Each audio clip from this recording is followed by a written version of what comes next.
Assalamualaikum warahmatullahi wabarakatuh. Izin memperkenalkan diri, nama saya Fania Alia Lestari dengan NIM 2350191036. Pada kesempatan kali ini, saya akan mempresentasikan tugas kimia medisinal dengan dosen pengampu Ibu Apoteker Rina Nugra MSI, yaitu kajian penemuan dan pengembangan denkogestan alpha agonis dengan reseptor alpha sebagai denkogestan. Untuk fokus hari ini, kita akan membahas yang pertama adalah latar belakang, yang kedua mekanisme biologis dan target reseptor alpha, yang ketiga kajian golongan reseptor alpha dengan denkogestan, yang keempat kajian penemuan dan pengembangan secara kimia medisinal, yang kelima aktivitas farmakologi dan keamanan. Hidung tersumbat adalah keluhan yang sangat umum pada gangguan saluran napas atas seperti rinitis alergi, influenza, dan sinusitis. Kondisi ini terjadi akibat peradangan dan pembengkakan pembuluh darah pada lapisan mukosa hidung, sehingga aliran udara menjadi terhambat. Dampaknya tidak hanya menurunkan kenyamanan bernapas, tetapi juga mempengaruhi kualitas tidur, konsentrasi, dan produktivitas sehari-hari. Salah satu terapi utama untuk mengatasi kondisi ini adalah penggunaan obat denkogestan dari golongan agonis alpha adrenergic atau alpha agonis. Obat ini bekerja dengan merangsang reseptor alpha adrenergic pada pembuluh darah di hidung, sehingga terjadi vasokonstriksi atau penyempitan pembuluh darah. Akibatnya, pembengkakan mukosa berkurang, rongga hidung menjadi lebih terbuka, dan pernapasan kembali lancar. Beberapa contoh obat dalam golongan ini antara lain phenylephrine, pseudoephedrine, oxymetazoline, dan silometazoline. Perkembangan obat-obat tersebut tidak terlepas dari kemajuan ilmu farmakologi reseptor dan kimia medisinal, khususnya dalam memahami hubungan struktur dari aktivitas atau struktur activity relationship atau SAR. Pemahaman ini memungkinkan perancangan senyawa yang lebih selektif, bekerja lebih cepat, bertahan lebih lama, serta memiliki efek samping yang minimal. Oleh karena itu, kajian mengenai penemuan dan pengembangan denkogestan alpha agonis menjadi penting untuk menghasilkan terapi yang aman dan efektif. Selanjutnya ada mekanisme biologis dan target reseptor alpha. Nyeri pada gangguan saluran pernapasan. Pada gangguan saluran pernapasan, nyeri merupakan respon tubuh terhadap kerusakan jaringan. Nyeri ini berfungsi sebagai tanda peringatan bahwa sedang terjadi gangguan atau bahaya pada tubuh. Ketika mukosa hidung mengalami iritasi atau infeksi, terjadi peradangan. Peradangan ini mengaktifkan nosiseptor, yaitu reseptor nyeri yang kemudian mengirimkan sinyal ke otak. Bersamaan dengan itu, sel-sel mukosa melepaskan mediator inflamasi seperti histamin dan prostaglandin. Zat-zat ini menyebabkan pembuluh darah melebar dan permeabilitas jaringan meningkat, sehingga mukosa hidung membengkak. Akibatnya, rongga hidung menyempit, aliran udara terhambat, muncul rasa nyeri, dan timbul gejala hidung tersumbat. Pemberian denkogestan adrenergic bekerja dengan mekanisme sebaliknya, yaitu menyempitkan kembali pembuluh darah di mukosa hidung. Vasokonstriksi ini menurunkan pembengkakan jaringan, mengurangi tekanan pada reseptor nyeri, dan membuka kembali saluran napas. Dengan demikian, pembengkakan berkurang, rasa tidak nyaman mereda, dan pasien dapat bernapas dengan lebih lega. Dalam pengobatan denkogestan, reseptor alpha menjadi sasaran utama karena perannya dalam mengontrol ukuran pembuluh darah di mukosa hidung. Aktivitas spesifik pada reseptor ini menghasilkan penyempitan pembuluh darah lokal yang efektif, sehingga mengurangi aliran darah dan membengkakkan jaringan. Mekanisme kerja utama alpha agonis sebagai denkogestan adalah aktivasi reseptor alpha 1 pada pembuluh darah mukosa hidung. Aktivasi ini memicu vasokonstriksi yang cepat dan nyata, sehingga mengurangi aliran darah lokal, menurunkan edema jaringan, serta mengurangi produksi sekret. Akibatnya, lumen rongga hidung melebar dan aliran udara menjadi lebih lancar. Efek ini memberikan perbaikan gejala secara cepat, yang menjadi alasan utama tingginya penggunaan denkogestan dalam terapi simptomatik gangguan hidung. Yang selanjutnya ada kajian golongan reseptor alpha denkogestan. Untuk sejarah penemuan denkogestan ini, di awal pada abad ke-20 ditemukan bahwa sistem saraf simpatik dapat menyebabkan penyempitan pembuluh darah. Kemudian ada penemuan epinefrin, ini molekul pertama yang terbukti mampu mengurangi pembengkakan mukosa hidung. Lalu ephedrine pada tahun 1920 hingga 1930 digunakan sebagai denkogestan, efektif namun efek sistemiknya kuat. Kemudian Kemudian di pertengahan abad ke-20, reseptor adrenergic dibagi menjadi alfa dan beta. Kemudian di era modern ini, alfa agonis, contohnya ada phenylephrine, oxymetazoline, lebih efektif, aman, dan selektif. Lalu ada klasifikasi denkogestan alfa agonis. Dari cara pemberiannya ini terbagi menjadi dua. Yang pertama ada oral dan topikal. Untuk oral ini efeknya sistemik dan beresiko efek samping. Contohnya ada pseudoephedrine dan phenylephrine. Lalu untuk yang topikal efeknya cepat dan lokal, resikonya ini rebound. Contohnya itu ada oxymetazoline sama silometazoline. Lalu dari selektivitas reseptor juga ada dua. Yang pertama ada selektivitas alfa 1.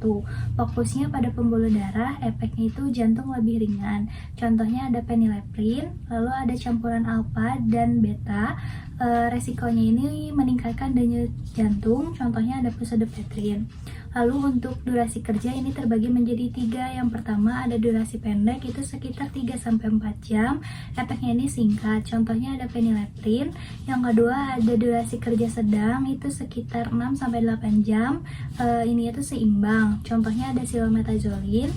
Lalu ada durasi panjang, itu sekitar 10-12 jam. Efeknya lama. Contohnya ada oxymetazoline. Selanjutnya, kajian penemuan dan pengembangan secara kimia medisinal. Senyawa awal atau lead compound. Pengembangan dekongestan alfa agonis diawali dari senyawa alami golongan ketokolamin, terutama epinefrin dan norepinefrin. Kedua molekul ini menjadi model awal karena memiliki aktivitas kuat pada reseptor alfa 1 yang berperan dalam vasokonstriksi pembuluh darah. Efek inilah yang secara langsung dapat mengurangi pembengkakan mukosa hidung. Namun epinefrin dan norepinefrin bekerja secara sistemik sehingga berpotensi menimbulkan efek samping kardiovaskular. Oleh karena itu, dilakukan optimasi struktur untuk mendapatkan senyawa yang tetap aktif pada reseptor alfa 1, tetapi lebih selektif dan bekerja lokal di mukosa hidung. Hasil dari optimasi ini melahirkan senyawa seperti phenylephrine yang menjadi lead compound dekongestan modern. Phenylephrine mempertahankan aktivitas vasokonstriksi namun dengan penyerapan sistemik yang lebih rendah sehingga lebih aman digunakan sebagai dekongestan. Pengembangan selanjutnya menghasilkan turunan dengan struktur imidazolin seperti oxymetazoline dan silometazoline. Modifikasi ini meningkatkan afinitas terhadap reseptor alfa, memperpanjang durasi kerja, serta memberikan efek yang lebih stabil dan efektif secara topikal. Dengan demikian, evolusi dari ketokolamin alami menuju senyawa imidazolin menunjukkan bagaimana pendekatan kimia medisinal melalui hubungan struktur dan aktivitas berhasil menghasilkan dekongestan yang lebih selektif, lebih aman, dan menjadi standar terapi hidung tersumbat hingga saat ini. Lalu hubungan struktur aktivitas atau SAR dan hasil pengembangan dekongestan alfa agonis. Dekongestan alfa agonis memiliki struktur dasar penitalamina yang memungkinkan ikatan ionik antara gugus amina bermuatan positif dan reseptor alfa. Jarak optimal 2 atom karbon antara cincin aromatik dan nitrogen penting untuk kecocokan dengan reseptor. Modifikasi cincin aromatik mempengaruhi potensi dan stabilitas. Yang pertama ada struktur katekol, itu aktivitasnya tinggi tetapi cepat di metabolisme. Lalu ada phenylephrine, itu lebih stabil, durasinya panjang. Lalu ada penambahan gugus lipofilik, ikatan reseptornya lebih kuat dan retensi mukosa meningkat.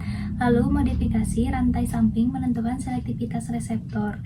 Yang pertama ada gugus metil beta, itu meningkatkan selektivitas alfa. Lalu substituen nitrogen kecil itu mempertahankan aktivitas alfa. Substituen besar pada nitrogen itu meningkatkan aktivitas beta, itu harus dihindari. Pengembangan lanjut menghasilkan senyawa imidazolin atau oxymetazoline, silometazoline, dan navazoline. Dengan struktur heterosiklik yang lebih kaku, afinitas tinggi terhadap reseptor alfa 1 dan alfa 2, durasi kerja lebih lama, sekitar 8-12 jam. Sifat lipofilik meningkatkan kerja lokal dan menurunkan efek samping sistemik. Namun penggunaannya harus dibatasi untuk mencegah rebound congestion. Aktivitas farmakologi dan keamanan. Untuk aktivitas farmakologi ini, yang pertama, dekongestan meredakan hidung tersumbat dengan mengurangi pembengkakan mukosa hidung. Yang kedua, bekerja dengan merangsang reseptor alfa adrenergic pada otot polos pembuluh darah hidung, menyebabkan kontraksi otot atau vasokonstriksi. Yang ketiga, vasokonstriksi mengurangi aliran darah ke mukosa sehingga pembengkakan berkurang, jaringan menyusut, dan rongga hidung terbuka kembali. Yang keempat, memberikan rasa lega bernapas cepat untuk untuk kondisi seperti rinitis, sinusitis, dan flu. Untuk efek samping dan resikonya ini topikal, misalnya ada oxymetazoline, silometazoline, dan nafazolin ini bekerjanya langsung di hidung. Efeknya cepat dan lokal utama. Terdapat efek samping yaitu iritasi mukosa, kering, terbakar, dan bersin. Resikonya ini rebound congestion atau jika berlebihan.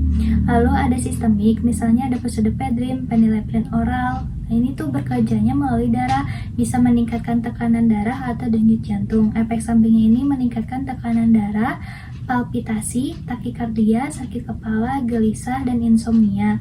Risikonya ini lebih tinggi pada hipertensi, penyakit jantung, hipertiroid, atau glaukoma. Yang terakhir ada kesimpulan dan saran. Untuk kesimpulan yang pertama, denkogestan alfa agonis efektif meredakan hidung tersumbat dengan menyempitkan pembuluh darah, mukosa hidung atau reseptor alfa 1. Yang kedua, pengembangan obat dilakukan melalui kimia medisinal dan SIR sehingga dihasilkan denkogestan modern seperti oxymetazoline, silometazoline, dan nafazolin yang bekerja lokal dan relatif aman.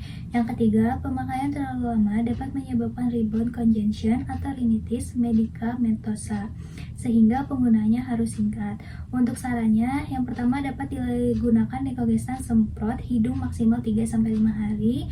Yang kedua, pasien dengan hipertensi atau penyakit jantung perlu berhati-hati terutama pada denkogestan oral. Yang ketiga, diperlukan penelitian lanjutan untuk denkogestan yang lebih aman untuk penggunaan jangka panjang. Yang keempat, edukasi masyarakat penting agar denkogestan digunakan dengan benar dan aman.